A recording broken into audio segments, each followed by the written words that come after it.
Hi Kristina, this is Lindsay. I'm going to go ahead and do your first video critique of this week and talk about your images. Okay, so your first one for dramatic light. I like the idea of this, and I even like the really blue color to all of it.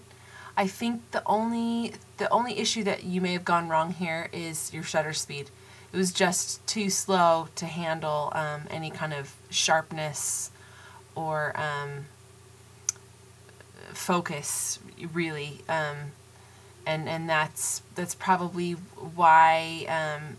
Just because I can see that it is really blurry, but that is because your shutter speed was so low, and obviously you were dealing with really low light, so you were just trying to maximize as much as you could. If you could, I would have bumped your ISO up quite a bit and maybe not have waited so long before I did the shoot. You know, I mean, I don't know what time it was. It looks like it was pretty much dusk, that maybe the sun had already settled, or that it was somewhere near there anyway, to give yourself the chance to get a little bit more light to really work with that. So yeah, but I like the idea of this, and I definitely think you should try it again under those different circumstances. Next one, love this. This is so great, and I love your edit. I love your edit. It's very simple, very basic, and you didn't, you know, quite often people as they edit tend to lose the details, and the details are still in here, which I really like. And yeah, I think it's a good example of backlight as well. Really good. Good job. And your next one for your lens flare. This is great as well. I like this. I think it has like kind of a real 70s look to it, so I really like it. Yeah, I don't really know that I would change much about it.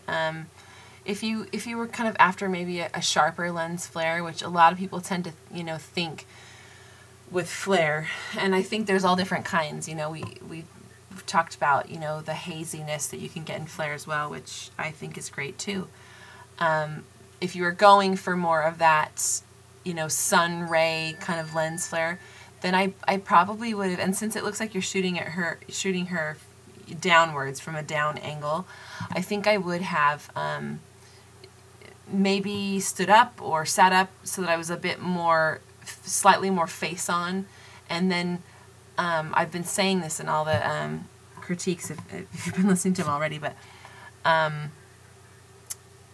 you kind of do this thing that I call the bob and weave. When you're trying to get the right lens flare, you're sort of bobbing and weaving between your subject and the sun, trying to just hit that sort of money spot where you can get the sun in just the right place between your subject and you. And it's, I mean, you know, like Summer said in her lesson, like, it takes a lot of shots, and I think, you know, because the sun's constantly moving, and so is your subject, and so are other, you know, all the other circumstances that involve a photo. So if that's, you know, something that you wanted to go for, that's just one thing I've been mentioning about lens flare, because most lens flare is like this. You know, we get a little bit of those kind of prismy different colors in the flare, and then we get kind of a haze. But if you're after sort of that sharper one, that's just something to think about anyways. But I like it. I like it, and I like, again, that you didn't do a ton of editing it, that you just brought it up a bit, you know, to kind of pop her out, to see her a bit more. But it's great. Great job. Great week, Kristina. I'm looking forward to next week. Thanks so much. Bye.